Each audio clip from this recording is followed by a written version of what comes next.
Bueno, como hemos puesto en el afiche que vamos publicando para que la gente sepa que hoy día vamos a tener el TikTok Live, hemos puesto ahí que vamos a hablar sobre la teoría política sobre el poder en general. Y hemos puesto una pregunta así como tipo clickbait, que era si el poder se toma o se construye, ¿no?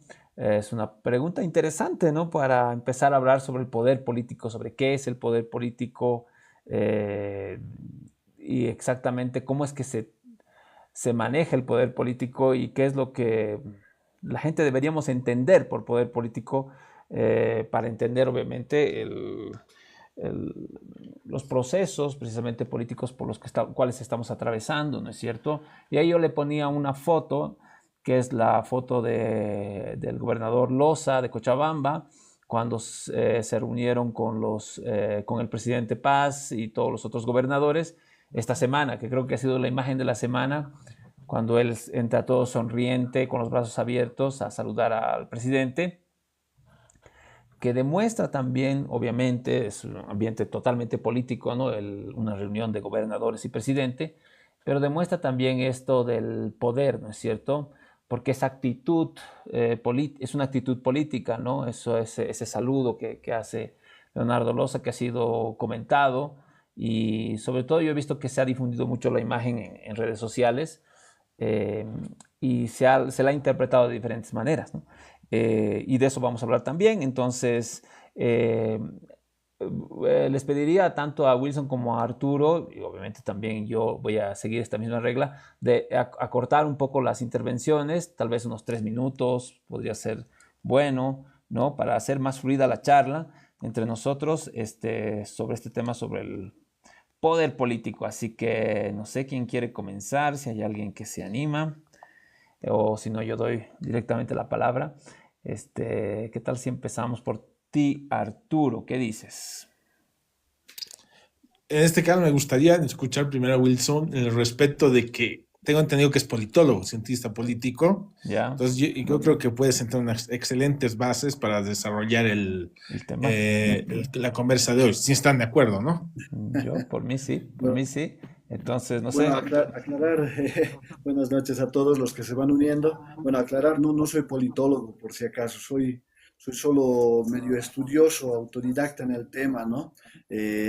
Periodista de profesión, pero sí con algo de conocimiento en cuanto al tema, ¿no? Eh, de todas formas, sí, me parece un tema muy importante cuando me pasabas la invitación justamente para este live. ¿No? Yo veía el tema de si el poder se toma o se lo construye, ¿no? En todo caso, era interesante en el sentido de que muchos manejan el concepto de poder, pero pocos lo entienden como se debería entender. Es decir, el concepto en sí no queda muy claro porque todos lo manejan de una manera muy libre, ¿no? Eh, y ahí hay que partir de definir qué se entiende por poder, ¿no? Para mí, pues dentro de lo que podemos hacer una síntesis de lo que es poder, el poder es básicamente la capacidad que tienen todos de poder analizar, decidir y ejecutar sobre algo, sobre alguien, ¿no? En este entendido, tranquilamente podemos decir que un padre de familia tiene poder sobre su familia, sus hijos, no tanto sobre su esposa, digamos, a veces las esposas tienen mayor poder sobre el esposo. Lo mismo puede ser en el trabajo, donde el jefe tiene más poder que un técnico tal vez. Eh, y lo mismo va del tema por ejemplo, una organización social.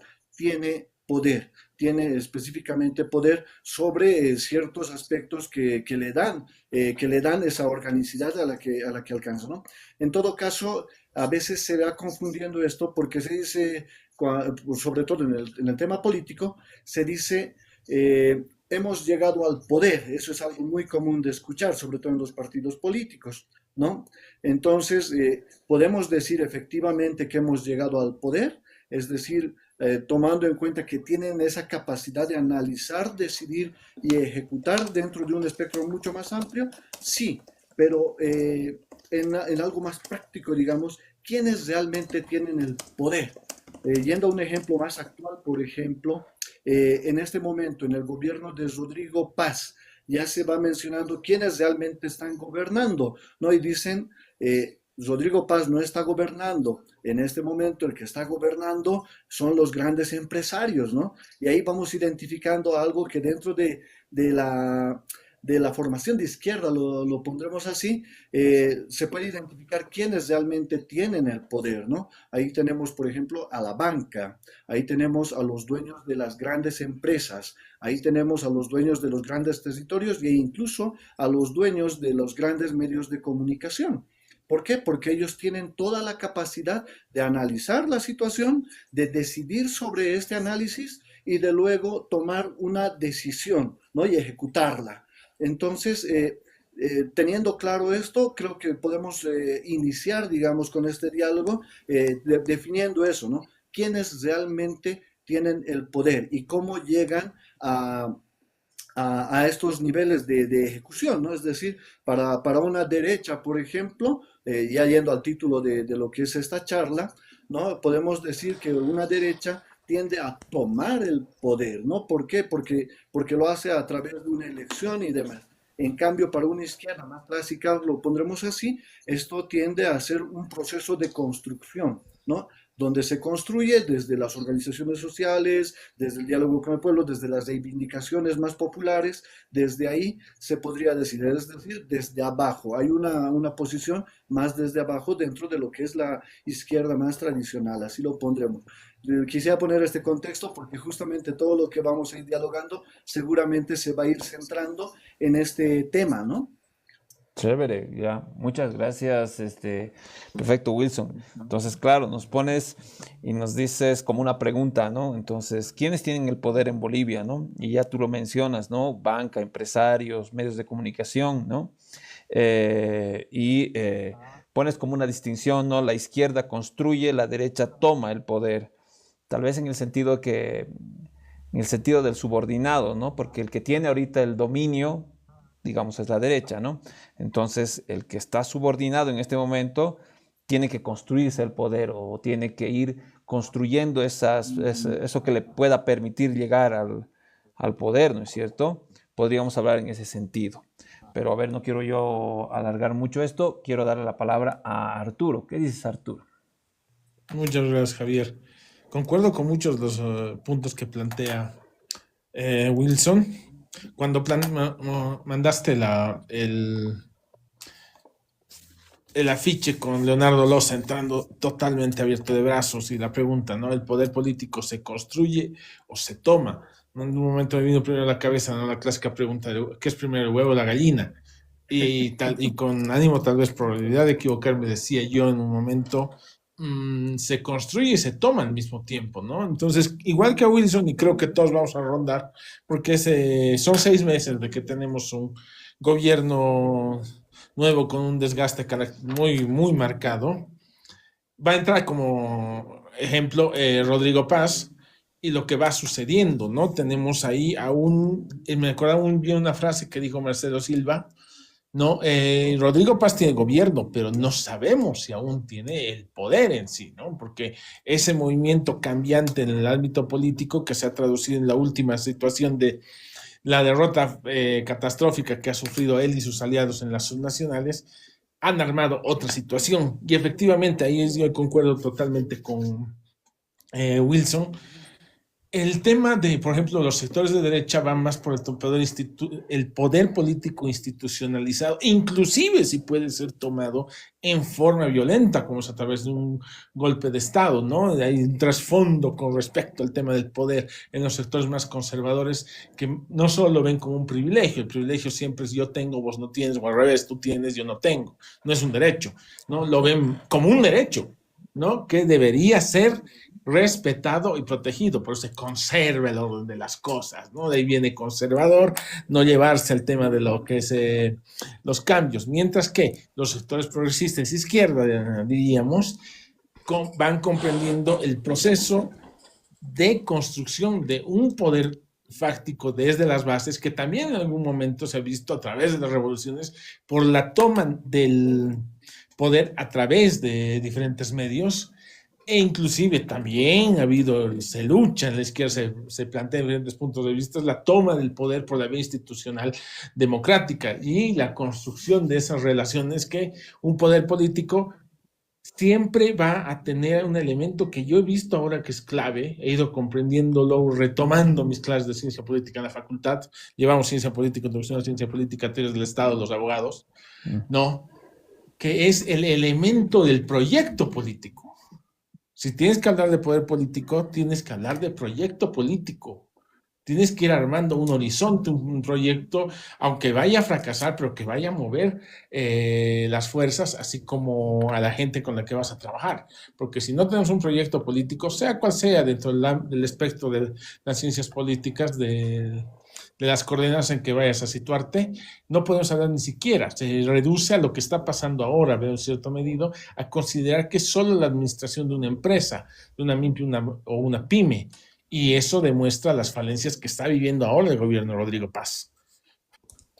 Ya, sí, efectivamente, ¿no? Es importante eso que mencionas, Arturo, ¿no? Del proyecto político, porque a veces, también lo mencionaba Wilson, ¿no? Pensamos solamente en tomar el gobierno, es decir, institucionalmente tomar la cabeza del Estado, digamos, ¿no es cierto? Que es el poder ejecutivo, ¿no es cierto? El gobierno, ¿no?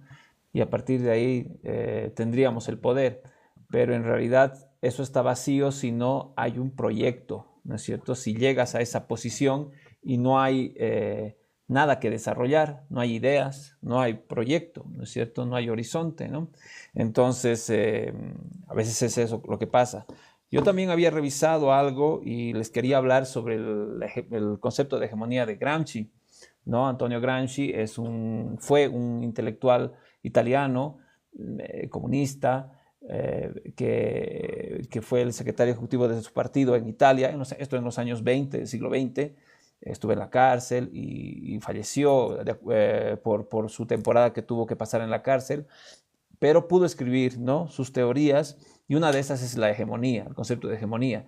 Y él dice que el poder en realidad se ejerce de dos maneras, por consenso y por coerción, ¿no? Y que en nuestras sociedades capitalistas, hay esas dos formas, ¿no? Por coerción sería a la fuerza, por el dominio por la fuerza, que es a través de la justicia, a través de la policía, las fuerzas armadas, ¿no es cierto?, que obligan por la fuerza a la población a acatar ciertas medidas, ¿no?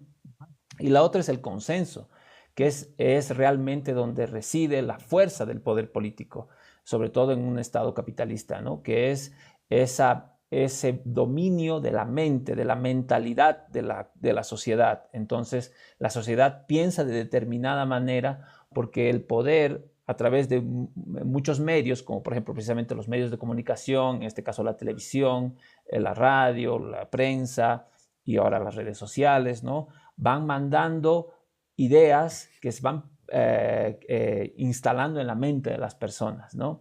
Y eso no es obviamente una gestión de un gobierno de 5 años, eso son muchos años en los cuales, lo que decía Wilson, la banca, los empresarios, el poder económico es el que domina y va a través de medios de comunicación, pero no solo a través de los medios de comunicación, sino a través de la educación, el sistema educativo, a través de la religión, ¿no es cierto?, va haciendo que la mentalidad de la gente vaya cambiando, ¿no? Y de esa manera otorga, otro concepto importante, legitimidad a las autoridades, ¿no es cierto? Entonces, el que sea elegido, por ejemplo, en este caso, Paz, tiene legitimidad, ¿no? Porque todos estamos convencidos de que esa persona ha sido elegida democráticamente, ha ganado, y por tanto tiene legitimidad, y por tanto tiene autoridad, y por tanto tiene el poder, ¿no es cierto?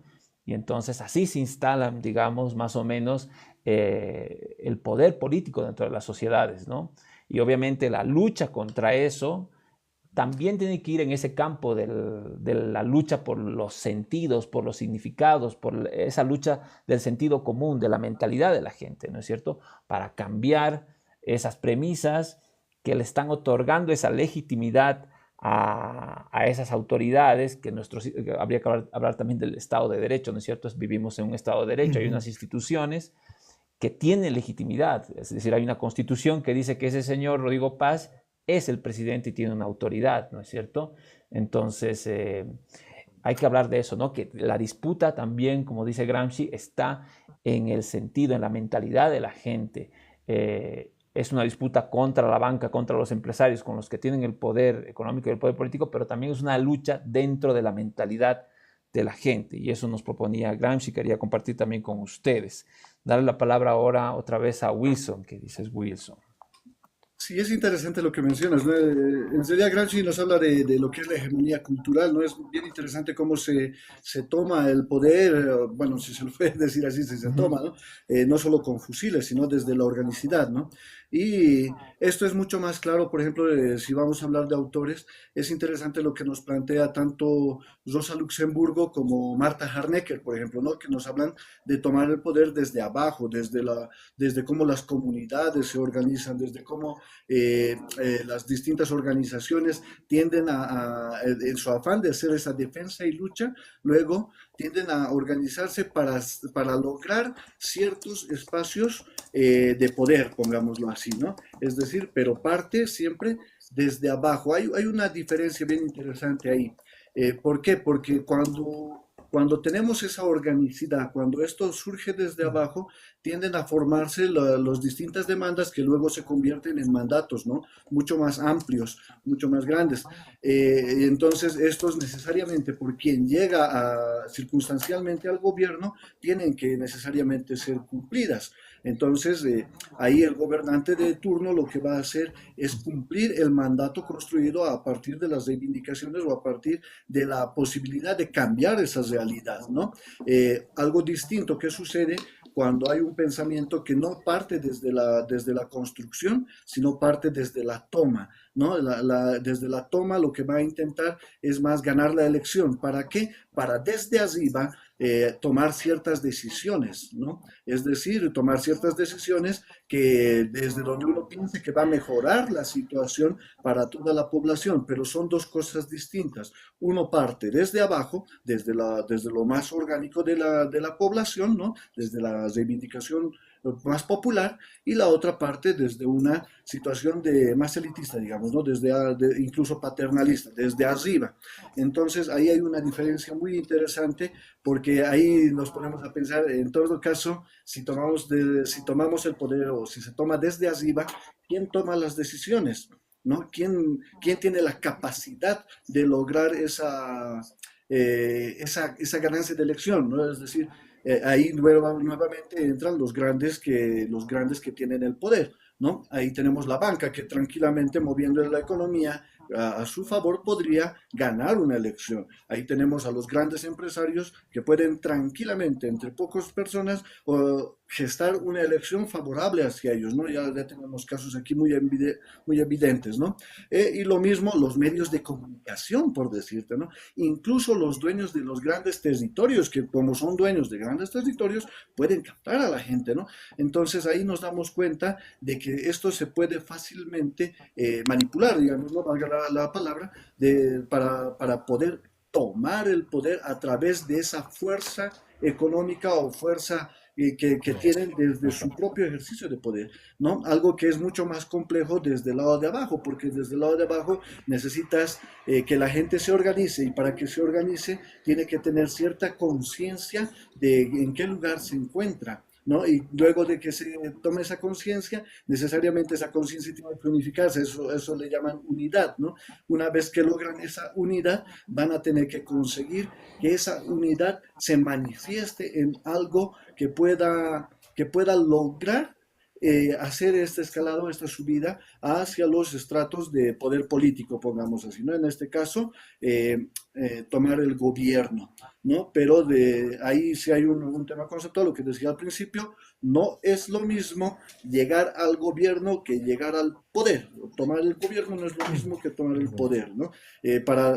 ¿Cuándo podríamos decir que estos grupos han llegado al poder? Cuando sean ellos los dueños de la banca, cuando sean dueños de las grandes empresas, de los grandes territorios, de los medios de comunicación. Ahí diríamos que sí tienen el poder. En el caso contrario, lo único que se ha logrado es llegar al gobierno, que es muy distinto. Entonces, esas categorías son importantes poderlas manejar para que podamos entender, ¿no? De cómo realmente uno puede decir que tiene poder absoluto, así lo pondremos, ¿no? Sobre esto. En todo caso, las decisiones van por ahí, pero siempre parten desde el análisis, la capacidad de tomar la decisión, pero sobre todo la última capacidad que es clave, que es el poder ejecutar esas decisiones. Ahí diríamos que hay poder total. Exactamente, sí, de acuerdo, ¿es cierto? Un ejemplo, por ejemplo, sería el gobierno de Torres en el año 71, 70-71, que duró muy pocos meses. Es un ejemplo de un gobierno, ¿no es cierto? Había un gobierno, bueno, era un gobierno de facto, de un general, pero que obviamente no tenía ningún poder, ¿no es cierto? Y que fue eliminado, es decir, derrocado muy fácilmente por otro golpe de Estado, ¿no es cierto? Entonces se dan gobiernos, existen gobiernos en la historia, tanto boliviana como internacional, que no tienen poder, que no han tenido poder, ¿no es cierto? Y que han sucumbido, digamos, ante el verdadero poder que se ha presentado en un momento determinado. Arturo, ¿qué dices? Un detalle más Ah, ya, antes de dime. que tome la palabra Arturo, por favor, Claro, perdón, perdón. querido Arturo, siempre te No, no es interrumpo. problema. A ver, por si acaso, el político, que es serio, es el que analiza y estudia el poder. Eso es clave porque un político que no analice y no estudia el poder, sencillamente no es político, ¿no? Y ahí tenemos interesantes casos como, creo que ya lo mencioné en un anterior programa, como el caso de Lara, ¿no? Que es lo más notorio, digamos, en este momento, porque esa capacidad que tiene que tener un político de analizar, decidir y ejecutar, no la cumple. No la cumple porque no hace el análisis correspondiente. Simplemente en base a lo que conoce, lo que sabe, toma decisiones y no es capaz de ejecutarlas, ¿no? De hecho, le quitan gran parte de esa posibilidad de ejercicio de poder. Entonces ahí nos damos cuenta de lo importante que es que políticos hagan el trabajo de políticos, ¿no? Es diferente. Simplemente ese aporte, querido Arturo. Perdón por No, no hay seguir. ningún problema. Gracias, de hecho, gracias, Wilson. Qué interesante cómo está moviéndose esto, ¿no? Porque la base que ha dado Javier con respecto a Gramsci nos lleva efectivamente a alguien que ha sido muy común en la parte académica aquí en Bolivia, Marta Harnecker, ¿no? Me acordé muy bien de los conceptos elementales del materialismo histórico y el concepto que creo que vamos a tener que dar vuelta y verlo por diferentes canales, el superestado, ¿no? Lo que se va a ir armando, ese superestado, que es una de las vías de la hegemonía del poder, una de las formas que se va a manifestar el poder político, que puede surgir desde el poder económico, poder fáctico, hasta el poder de la violencia misma, ¿no? Que el Estado regule esa violencia, ¿no? Con valores, con las mismas estéticas, ¿no? La misma estructura jurídica basada en principios. Una cosa es un Estado totalmente liberal, donde los derechos individuales priman por encima de el resto de los derechos, o un Estado constitucional, social de derecho, que es diferente, donde los valores y la forma de aplicación de esas normas y la transgresión de esas normas es diferente, que surge de efectivamente, el poder político y el poder económico, el poder y las otras formas de manifestación, ¿no? La legitimidad que mencionó Wilson. Tenemos, queramos o no, una vía democrática, aunque sea el mal menor. Rodrigo Paz es el presidente democráticamente elegido y eso es legítimo. Ahora que se está en su gabinete y hay un divorcio con la asamblea, con el órgano legislativo, y está yendo en caída libre, es otro tema, ¿no? Pero se le ha dado, aunque sea regañadientes, pero siguiendo las normas de lo democrático, se le ha dado el poder en ese sentido, ¿no? Esa forma se va justificando el sistema estructurado desde hasta un punto de vista paternalista, ¿no? Y como dijo Wilson, aquí, y también Javier, apostaste con eso, es el tema de la fuerza, de cómo se maneja para el cumplimiento del proyecto político. ¿Cómo vamos a utilizar esa fuerza? Ya sea tenemos estados institucionalizados, como por el político. Un ejemplo claro es Chile. Boric intenta la Asamblea Constituyente y el famoso referéndum para una nueva constitución, fracasa, ¿no? En un caso, si hubiera sido en Bolivia, probablemente no hubiera terminado su gestión, pero como Chile, a base de la fuerza, la sangre, que ha sido una dictadura muy cruel, es un país terriblemente institucionalizado, e inclusive en los sectores más radicales, opuestos al sistema, reconocen su institucionalidad. Sí, hay unos sectores, lo que se llama extraparlamentarios marginados del sistema político chileno, pero ahí tenemos, por ejemplo, el poder institucionalizado a través de una burguesía que tenía un proyecto de país desde hace más de 100 años, desde antes de la Guerra del Pacífico. De hecho, la construcción de Chile es la construcción de una burguesía que tiene un claro ejemplo a seguir, por ejemplo. Tienen ahí un proyecto con aciertos, con errores, con todos los problemas, pero tienen un proyecto. No digo que es un gran proyecto, pero tienen un proyecto político armado en esa dirección. O tenemos, por ejemplo, lo sucedido con el MAS. Los 20 años que han formado este país, ¿no? Han generado este país, era un proyecto político, ¿no?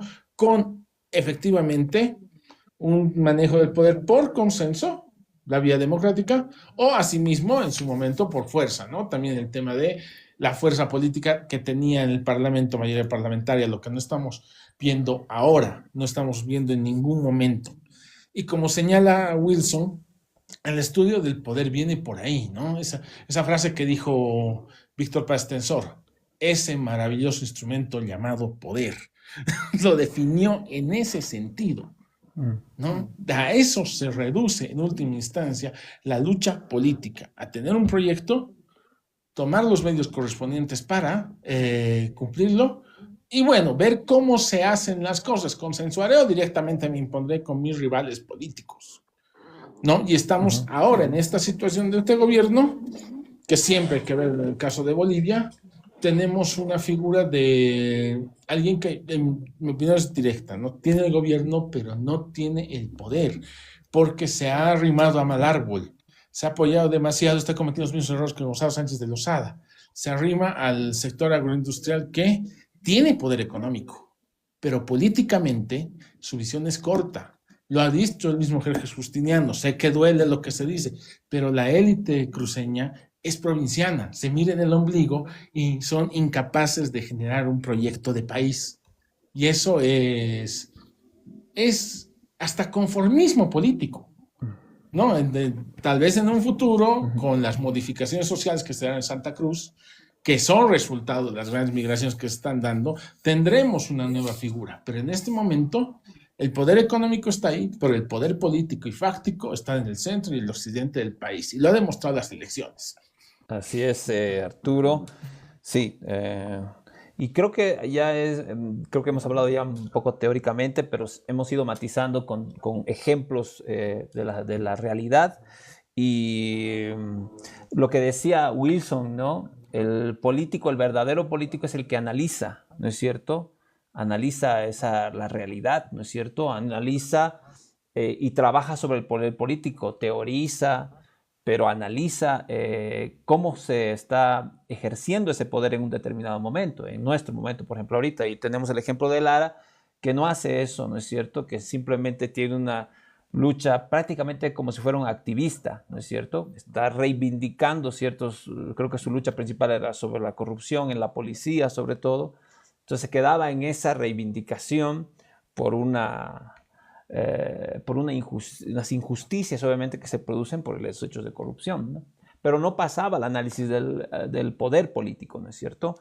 Y yo sumaría eso, que el verdadero político no solo que analiza el poder político, sino que pretende tomarlo o pretende construir poder político, ¿no? Porque si tú quieres ser político, pero no trabajas por construir poder político, no trabajas o dentro de otra visión, de otra perspectiva, tomarlo, pues tampoco eres un político, puedes llegar a ser, no sé, un cientista político, un comentador, un analista, pero no eres un político verdadero en el sentido de que trabajar para construir ese poder político, ¿no es cierto?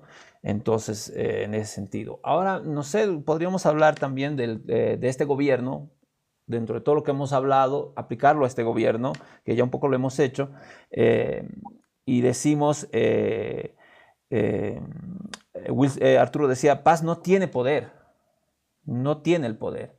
Yo matizaría eso, yo creo que no tiene todo el poder, evidentemente no tiene el poder absoluto dentro del país, pero algo de poder tiene, porque tiene una legitimidad dada por la institución, es decir, por las leyes, por la Constitución, que le hace ser a una autoridad, como tienen autoridad todos los alcaldes, los nuevos gobernadores, etcétera, ¿no es cierto? Tienen una autoridad. Entonces, hay una legitimidad y hay un cierto ejercicio del poder que tiene el gobierno en este momento, ¿no es cierto? Y la pregunta sería más bien, ¿y cómo disputamos ese poder? ¿No es cierto? ¿Cómo se disputa ese poder? ¿En qué ámbito se disputa ese poder? Esa legitimidad está siendo erosionada principalmente ahora por el hecho de que las dificultades económicas que está planteando este gobierno en cuanto a la gasolina, en cuanto a la inflación, qué sé yo, pero también con el ataque que está haciendo este gobierno sobre ciertos sectores, como por ejemplo con la ley sobre tierras, ¿no es cierto? Entonces hay un ataque. Y de parte de la población se está diciendo, bueno, este gobierno ya no tiene legitimidad. ¿Por qué? Porque no está cumpliendo las promesas que tuvo en la campaña. Se dice, nosotros hemos votado por paz, pero no está cumpliendo todo lo que había prometido, ¿no es cierto? Entonces ahí se empieza a restar un poco esa legitimidad de ese gobierno, ¿no es cierto? Pero la pregunta sería esa, ¿no? O sea, ¿cómo se combate? Una vez más lo digo, no tiene todo el poder absoluto, evidentemente, pero tiene un poder este gobierno, ¿no? ¿Cómo se combate? Empieza a disputar? Yo creo que más dentro de lo que es el consenso, ¿no es cierto? En argumentar, ¿no es cierto? ¿Cuáles son las fallas y dónde se cae esa legitimidad que tiene este gobierno ahorita, ¿no? Me parece que eso habría que, si podemos analizar ese tema, ¿no es cierto? No sé si les parece bien. Wilson, ¿qué dices? A ver, bien interesante es ese tema de la legitimidad, ¿no? Ujú. ¿Por qué? Porque la legitimidad también es un constructo, ¿no? Es decir, no simplemente basta los números, digamos, en una elección, ¿no? Si tuviéramos que ir por ahí, los votos nulos tienen Mayor una legitimidad. legitimidad mayor a la Ujú. persona que en este momento está circunstancialmente en el gobierno, ¿no? Pero más allá de eso, el tema es cómo ahora se logra equilibrar esta gran contradicción, porque no hay que olvidarse de que no solo el gobierno tiene poder, es decir, aunque el gobierno esté supeditado a lo que son los empresarios, no solo ellos tienen poder. El pueblo organizado, así lo pondremos, tiene también mucho poder. ¿No? ¿Por qué? Porque está en el poder de la masa, justamente. Eso se ha notado bastante en la última movilización que ha habido contra un decreto con el que no estaba de acuerdo la gente, ¿no? Se ha ido socializando, ha tomado conciencia la gente, salen movilizaciones, se vuelve escalonado, crece y hace pleno ejercicio de su poder como pueblo. Y entre el choque de dos poderes, en este caso el gobierno y en este caso el pueblo organizado, pues el que muestra más fuerza es justamente el pueblo organizado. Entonces, ahí hace pleno ejercicio de su poder.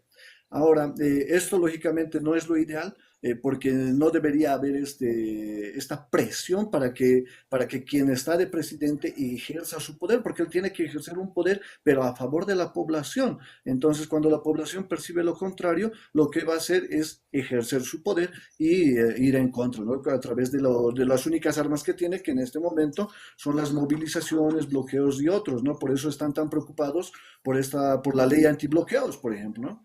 Entonces, en el caso de la gasolina o de las tierras, lo que va a suceder va a ser algo muy parecido y puede ser mucho más peligroso incluso, ¿no? Para el gobierno actual. Mientras no se dé una solución al tema de la gasolina, es decir, mientras el gobierno no haga el análisis y tome la decisión real de solucionar ese problema y no lo ejecute aparte, ¿no? Entonces, la mayoría de la gente que se está viendo afectada va a hacer ejercicio de su poder a través de las movilizaciones. Y eso puede ser muy costoso para el gobierno recuperarse porque no es mucho tiempo. Y lo que más ha marcado en este momento este gobierno es la movilización popular, ¿no? Lo propio está sucediendo con la ley de tierras, ¿no? Porque ya hay antecedentes con el tema de las tierras, es decir, el antecedente es en la reforma agraria, cuando a los campesinos les dan la tierra, resulta que después cooptan al campesino para que pueda vender su tierra, les meten juicios, los engañan, y demás. ¿Para qué? Para que venda sus tierras, ¿no? Entonces, ahí uno puede decir, el campesino es libre de vender sus tierras, esto es voluntario, pero cuando tienes de por medio una justicia y tienes de por medio a alguien que tiene el poder económico, ahí podríamos poner en la balanza qué tan libre eres de tomar esta decisión, ¿no? Entonces, ahí se va a venir un choque entre dos fuerzas, un choque entre esa gran contradicción que va a haber entre las decisiones que se van a tomar, por más legítimas que sean de un gobierno que se puede decir que tiene legitimidad desde las urnas, pero que no está cumpliendo las expectativas con las cuales ha llegado, ¿no? Es decir, no ha llegado prácticamente el gobierno con una idea totalmente distinta a la que esté ejecutando actualmente, ¿no? Y eso es lo que más le están reclamando. Y quienes van a sacar partido de eso van a ser justamente otras figuras que van a aparecer criticando justamente eso, ¿no? Ahí tenemos el caso de Milton, por ejemplo, ¿no? Que está dándole duro y con un discurso bastante populista está llegando a rebasar muchas de las estructuras que tiene el gobierno en este momento. Entonces, ahí hay que tener mucho cuidado, ahí es necesario que el político tome decisión y que haga ejercicio de su poder para favorecer o solucionar estos problemas que se están presentando en los sociedades. Sobre todo el tema de la gasolina va a calar terriblemente si no lo solucionan en un plazo muy corto, ¿no? Entonces, bajo esa figura, mi estimado Javier, y no sé qué opina Arturo al respecto, es importante. Sí, sí, sí, estamos en una situación, ¿no? En que se están dando las cosas, pero yo preguntaría, hay, como tú dices, hay unas reivindicaciones, hay un grito desde el pueblo de que las cosas están mal y hay una preocupación, ¿no es cierto? Pero existe ahorita lo que tú hablabas al principio, existe ese horizonte, existe ese proyecto, el político está ofreciendo ese proyecto, está ofreciendo ese horizonte, ¿no es cierto? Esa sería la pregunta también. Arturo, ¿qué dices? Está buenísimo lo que han planteado ustedes, muchachos. Me gusta mucho, ¿no? Ujú, Ahora, me voy a atrever a tocar un poco, ¿no? Con las características que tiene Bolivia. Preguntabas tú, Javier, ujú, ¿cómo sería el campo de lucha? ¿Dónde sería, no? ujú, Bolivia como país tiene características muy peculiares, muy únicas, comparado con otros, ¿no? Hablaba de Chile, el tema de... Y no es tanto, no es tan marcado, hay que matizar como tú señalas.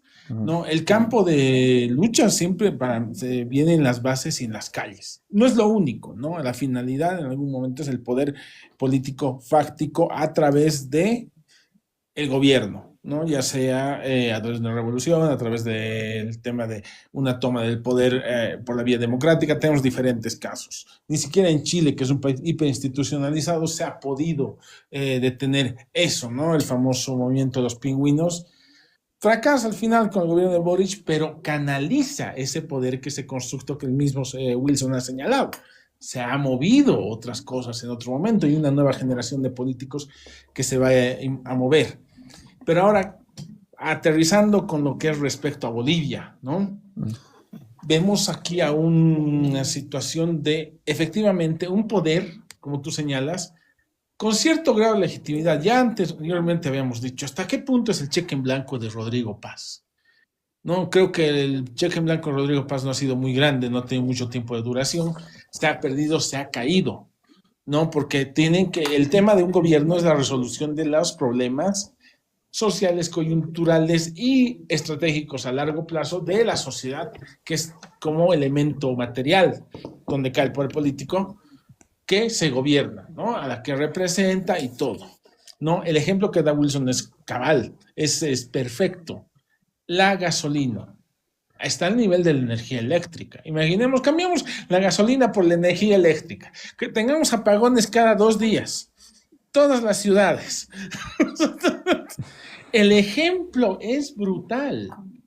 Ya estamos saltando no solamente de decepción y descontento, se está acumulando un motor enorme al poder político de ujú. las bases, que es el resentimiento y la rabia sobre alguien que no obligatoriamente le has dado toda la cuota de poder. Es el mal menor el caso de Rodrigo Paz.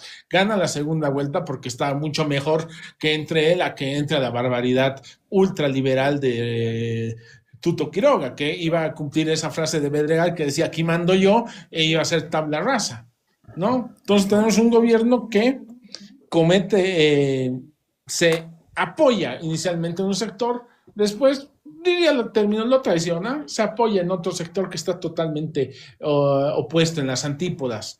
Con él carece de operadores políticos, es decir, no sabe construir relaciones de poder político, no sabe hacer lo que era magistral Víctor Paz Estensoro, que era la política menuda, el toma daca, ya yo te doy esto, tú me das el otro, pero llegamos a tal acuerdo, hasta lo que su mismo padre en un momento supo mover, ¿no? Jaime Paz Zamora, ya yo arreglo esto, tú me das este otro, que es la forma en la que en última instancia se mueve cuando no hay una gran fuerza política, se mueve la política boliviana, pactos, acuerdos, ¿no? Y tenemos una situación en que el poder fáctico está diluido, está en diferentes sectores, ya repito, no una mirada provinciana del sector económicamente más fuerte, pero que no tiene grandes aspiraciones o no tiene la capacidad de convencer a las grandes masas bolivianas, mientras que hay un poder fáctico de hecho en las calles, las marchas que están viniendo, las movilizaciones contra el 5503,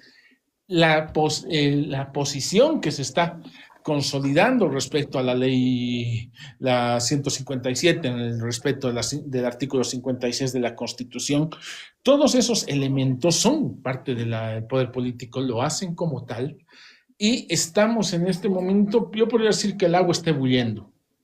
No veo no es que no veo una solución, va a haber una solución, se va a solucionar esta emulsión, por así decirlo.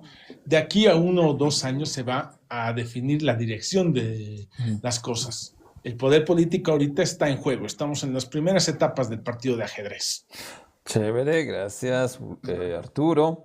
Sí, ¿no? Yo incidiría en esta pregunta también. ¿Qué capacidad de consenso tiene Paz, Rodrigo Paz?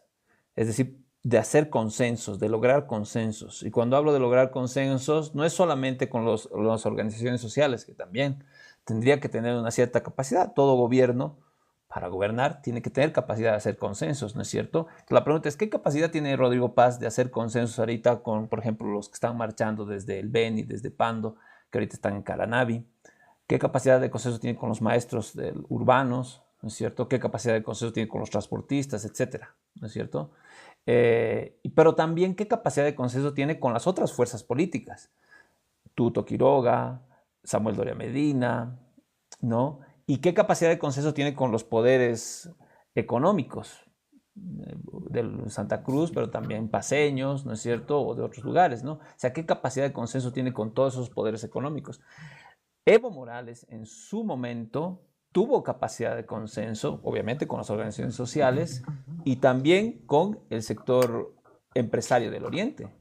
Eso no hay que negarlo, ¿no es cierto? Tuvo una capacidad de consenso, ¿no? Al principio se enfrentó coercitivamente, o sea, con el poder de la fuerza contra esos empresarios, pero posteriormente logró un consenso, ¿no es cierto? Y pudo gobernar. O sea, me refiero que hubo un choque de fuerzas cuando, por ejemplo, se exiliaron a varios, digamos, notables dirigentes cruceños, ¿no es cierto? Pero después hubo una capacidad de consenso, ¿no es cierto? O sea, hubo las dos manos que dice Gramsci, ¿no? La coerción, pero también hubo el consenso. Entonces, ¿qué capacidad tiene ahorita Rodrigo Paz de ambas cosas, ¿no es cierto? De coerción y de consenso. Y de consenso, como digo, no solo con organizaciones sociales, sino también con empresarios, ¿no es cierto? Y con partidos políticos, ¿no es cierto? Porque creo que, por ejemplo, ahorita Tuto no lo está apoyando, ¿no? Entonces, esa sería ahorita el cuestionamiento que plantearía a ustedes y también a la gente que nos está oyendo, que pensemos eso, ¿no? También, ¿qué capacidad tiene esa organización? Y lo que te decía Wilson también antes, bueno, pero estamos en un momento de lucha, pero hay también el proyecto, existe de parte de los políticos esa propuesta de proyecto de horizonte político para superar, digamos, esta situación que estamos viviendo en este momento. ¿Qué dices, Wilson? A ver, esta parte es bien compleja, ¿no? Porque justamente cuando hemos hablado de legitimidad va de la mano, ¿no? Eh, yo digo, en cierta medida, Paz lo que tiene ha sido una legitimidad muy prestadita, ¿no? Es decir, ha llegado con una legitimidad muy prestada, ya que el candidato que había estado ahí no pudiendo participar, porque que era evidentemente Evo Morales, se notaba en la marcha que llegó, ¿no? Una marcha multitudinaria con, que se calculó con 3 millones. Eso decía, era un indicador de que había una masa votante, ¿no? Que en su momento ya no pudo votar porque no participó su candidato y que luego se tenía que voltear hacia algún lado. Muchos voltearon hacia el voto nulo. Evo Morales hizo la campaña para ese lado, ¿no? Pero muchos otros decidieron no desperdiciar su voto, digamos, en un voto nulo y le dieron una legitimidad, pero como el mal menor, como decía Arturo, ¿no? Entonces, eso es una legitimidad prestadita nomás que se iba a desgastar en algún momento si es que no se cumplían las promesas de campaña, ¿no? Y en ese momento lo peor es que ninguna de las promesas de campaña se ha ido cumpliendo, ¿no? De hecho, se diría que lo que está haciendo es lo mismo exactamente que hubiera hecho Tuto, ¿no? Y Tuto, justamente su voto que no ha logrado, porque no ha subido mucho su porcentaje en la segunda vuelta, ha sido que no ha logrado enamorar, digamos, al otro lado, ¿no? Esos votos que iban a quedar sueltos. La mayoría ha terminado con un Paz que creo que cuando ha empezado la elección ni se hubiera imaginado llegar a la posición en la que está, ¿no? Entonces, ahí se vuelve mucho más complejo el lograr consensos. Es mucho más complejo. ¿Por qué? Porque justamente a quienes les has prometido ciertas mejorías, a quienes les has prometido cosas, ¿no? No le has cumplido, entonces se va a alejar de ti. ¿No? Si tú antes has dicho que ibas a trabajar en consenso con todos, unificarlos a todos, y luego decides que no, con organizaciones sociales no, y empiezas que se apartarte de ellos, es lógico que ellos van a tomar su propio camino y se van a alejar de ti y van a hacer una resistencia muy fuerte, ¿no? Incluso en los sectores más cercanos hacia la derecha, porque hay que aceptarlo, la ideología que maneja Paz es de derecha, ¿no? Creo que eso está en la práctica. Eh, Incluso los sectores de Santa Cruz y otros van a terminar alejándose. ¿Por qué? Porque no hay una situación en la cual se vayan logrando estos diálogos, porque en Santa Cruz no son los empresarios, es una población mucho más grande y con los únicos que ha hecho la simbiosis muy buena Rodrigo Paz es con los empresarios y son limitados, es un número muy pequeño porcentualmente. Entonces ahí tenemos un gran problema. Bueno, el gobierno tiene un gran Ajá, problema y por ende nosotros también, ya. en que tampoco van a poder construir un proyecto, porque no lo tienen, ¿no? Estaba basado en promesas y las promesas se han ido para otro lado. Entonces, ¿de quién va a ser el proyecto? ¿De quien circunstancialmente es presidente o de los empresarios que tienen otro proyecto que va por otro lado y va totalmente alejado a lo que dice la población? Entonces ahí tenemos dos cosas que es muy complicado de entenderlo. No se va a lograr consensos mientras se sigue en esta línea y lógicamente no se va a lograr construir un proyecto porque sencillamente no tienen las condiciones para construir un proyecto. Y también habría que pensar que todo lo que pueda hacer este gobierno tiene que ver con lo económico, ¿no es cierto? Estructuralmente, ¿no? Y creo que si no hay inversión extranjera, si no hay ayudas económicas, no sé, del FMI, del BID, etcétera, ¿no? Tampoco va a tener posibilidad de maniobra, ¿no es cierto? Y habría que ver también lo que está pasando en Argentina, por ejemplo, ¿no? En Argentina, un presidente totalmente liberal, libertario y todo eso, y ahorita la noticia de esta semana es que están comiendo carne de burro, ¿no es cierto? En lugar de carne vacuna, ¿no es cierto? Que es su principal producción en Argentina, ¿no? Tradicionalmente. Y bueno, el desastre que provoca estas políticas y que ha provocado en este país que están cercano a nosotros, ¿no es cierto? Y deberíamos vernos también en eso, ¿no? Ya vamos finalizando y me parece que ha sido muy lindo el programa, hemos hablado de cosas muy interesantes y ya les voy a dar la última participación, empezando con Arturo y ya vamos finalizando el programa. Dale, Arturo, ¿cómo puedes resumir todo esto o qué más puedes plantear?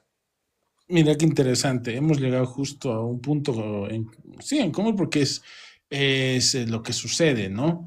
Tú preguntaste, es una excelente pregunta, ¿qué margen de maniobra, cómo puede maniobrar y relacionarse tanto Wilson como yo creo que llegamos al mismo punto. En el caso específico de Rodrigo Paz no hay nada. No hay un proyecto político y no hay los mecanismos para ese proyecto político que son ¿qué? Operadores políticos. No tiene cerca ni a mediana distancia de lo que es él, operadores políticos. Nadie de su gabinete es operadores políticos, son técnicos.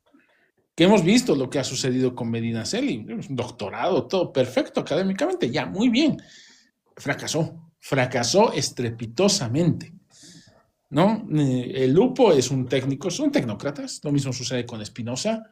Tal vez Oviedo sea el más cercano a un operador político por ser de la antigua escuela mirista, pero tampoco es un operador de gran peso. No, entonces no tienen forma de tomar contacto con esas fuerzas vivas sociales, con esas fuerzas que tienen el poder y como dicen en un momento, y es verdad lo que dice Wilson, el sector agroindustrial, la oligarquía, porque ni siquiera llega a la burguesía, la casta oligárquica agroindustrial de Santa Cruz, que es mínima, y maneja, hegemoniza como el poder del superestado, hegemoniza la opinión social, la opinión pública en Santa Cruz y derivado en cierta medida hasta Beni, un poco también en Cochabamba, pero no logra construir un proyecto de nación, no una visión de país, no es imposible, va en contra de su misma existencia como grupo político económico. No, es donde se arrima Rodrigo Paz. Yo me acuerdo muy bien para cerrar esta anécdota de los últimos meses de Gonzalo Sánchez de Lozada. Tuvo creo que era el 7 de agosto, el día que siempre se celebra el aniversario de las Fuerzas Armadas. Y antes el grito de guerra de las Fuerzas Armadas era subordinación y constancia, viva Bolivia, ¿no? Tan desligado estaba de la realidad Gonzalo Sánchez de Lozada, de la realidad social, que lanza mal el grito de guerra y no le responden las Fuerzas Armadas. Fue una anécdota, sí, pero en esa anécdota se ven cositas y se ve la disociación, el divorcio entre hasta un sector que podía haberlo apoyado, que eran las Fuerzas Armadas. Termina Sánchez de Lozada pasando más tiempo en Santa Cruz, armándose una burbuja psicológica, y se da la caída del 2003, ¿no? La guerra del gas y todo eso. Yo veo que está en una situación similar, que se ha acelerado demasiado rápido, porque los tiempos son mucho más rápidos. La comunicación, todas las formas en que se dan las noticias, todo se ha dado tan rápido que en los 6 meses que se han cumplido ayer del gobierno de Rodrigo Paz, que ha dedicado más tiempo a pelearse con su vicepresidente, se ha dado el desgaste de por lo menos un año, un poco más. Y la sensación es esa, como dijo Wilson, si no se resuelve lo inmediato, mínimo lo de los combustibles, la situación va para peor para un gobierno que es de transición y no ha aceptado serlo, que ese es su gran error. Ya, perfecto. Gracias, Wilson. Muchas gracias por tu participación, como siempre. Arturo, perdón. Arturo, gracias por Sí, a Wilson le toca.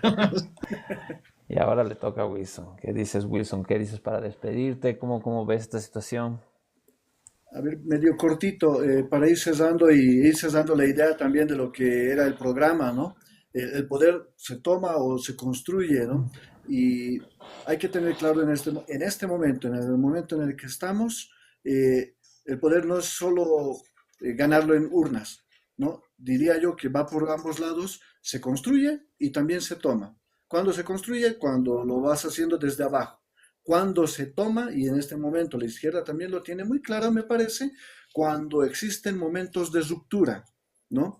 Cuando existen momentos en el cual todo lo que te afecte puede generar una reacción en la cual necesites un cambio.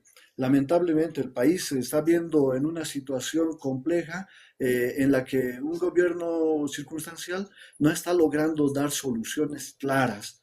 Y eso puede ser ese momento de ruptura donde un grupo va a perder el poder político, pongámoslo así, y otro podría emerger. La gran preocupación ahí debería ser quién va a ser ese que emerja, ¿no? ¿Quién va a emerger de ahí?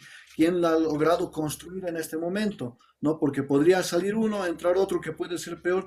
Es decir, hay que ir necesariamente construyendo ciertos ciertas formas de organizarse, ciertas formas de consensuar lo que puede ser mejor para cambiar esta realidad, porque esta realidad definitivamente no está bien.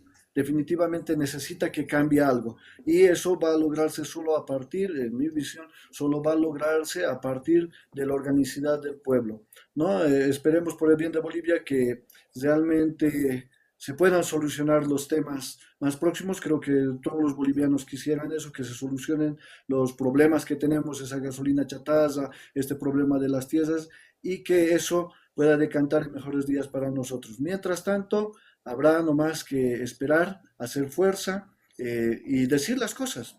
Algo importante es poder decir las cosas, poder dialogarlas, poder debatirlas y poder hacer este análisis, porque no existe persona que sea apolítica o que no viva de la política. Todos, 100%, vivimos y tenemos una posición política. El otro es un discurso nomás medio raro. También ideologías. No existe un lado en el que no esté sumido en ideologías, aunque no quieran aceptarlo, ¿no? Es interesante eso, pero eso creo que es para otro debate. Nuevamente, muchas gracias, querido Javier, muchas gracias, querido Arturo, por esta oportunidad, por estar acompañando justo nuestros análisis, y sobre todo gracias al público que nos acompaña. Creo que ya se nos ha hecho costumbre en las semanas.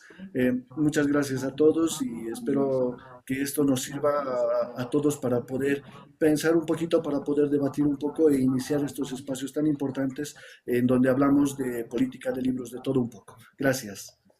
Gracias, Wilson. Yo para terminar, decir, siguiendo con tu idea, ¿no? La pregunta ahora sería, ¿quién está construyendo poder, ¿no?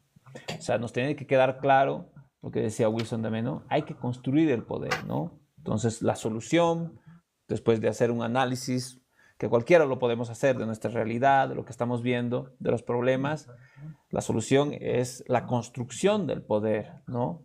Entonces, ¿pero cómo lo hacemos? ¿Quién lo está haciendo? ¿Quién está proponiendo construir poder desde abajo, ¿no? Desde las organizaciones sociales, siempre tiene que ver con una organización, ¿no? Pero entonces, ¿quién está proponiendo esa construcción del poder? ¿Cómo se construye ese poder, ¿no? Y yo ahí aportaría el tema de Gramsci, que decía, bueno, el tema es la mentalidad, ¿no? Hay que cambiar la mentalidad. Por ejemplo, la mentalidad es una cosa muy grande, es una cosa muy dispersa que tenemos todos en la cabeza, pero una de esas características de nuestra mentalidad es que cuando pensamos en política, estamos acostumbrados a pensar en pegas, por ejemplo, ¿no? Yo quiero hacer política. ¿Qué quiere decir eso? Estoy buscando una pega, ¿no? Voy a apoyar este partido para que en las elecciones, bueno, tal vez gane, entonces ahí yo obtenga un beneficio, ¿no? Personal, ¿no? Entonces, eso, por ejemplo, había que cambiar, ¿no es cierto? Esa visión, ¿no es cierto?, de la política. No estamos yendo a buscar pegas, no estamos yendo a construir un poder, lo que decía Wilson al principio, que ahorita está realmente, parte está en el gobierno, pero gran parte está la banca, los medios de comunicación, los grandes empresarios, los grandes poderes económicos, ¿no? Esos son los que realmente tienen el poder político. Entonces estamos disputando ese poder. Y eso es muy complicado, ¿no es cierto? Eso no se lo puede hacer desde esta mentalidad pequeña, muy limitada, muy superficial de estamos buscando pegas cuando hacemos política. Eso no, eso tiene que cambiar. Y así muchas otras cosas para poder realmente construir el poder realmente que requerimos, ¿no? Nada más, muchas gracias a todos los que han estado ahí presentes, y a Wilson y a Arturo, y aprovechar para invitarles a todos que vamos a tener como Biblioteca Los Libros Son de Todos, hacemos un programa que se llama Biblioteca Los Libros Son de Todos, que lo transmitimos por redes sociales y que lo vamos a grabar este miércoles a las 6 de la tarde en No es Café, así se llama, un anticafé que está en la Plaza Triangular, al lado del Hotel Castellón, en un segundo piso. No es Café se llama. A las 6 de la tarde están invitados todos. Vamos a hablar sobre libros y religión en este caso. Es un espacio para promover la lectura, para compartir lecturas, que también es una forma de construir poder también, ¿no? Hablar de lecturas y de literatura, y en este caso vamos a hablar también sobre religión, ¿no? Haciendo una crítica, obviamente, ¿no? Entonces, nada más. Gracias a todos. Gracias, Wilson. Gracias, Arturo, por haber estado, y nos vemos la próxima semana. Nos vemos. Un abrazo a los dos. Nos vemos el siguiente domingo. Gracias. Hasta la otra oportunidad. Gracias. Saludos. Gracias. Chao, chao.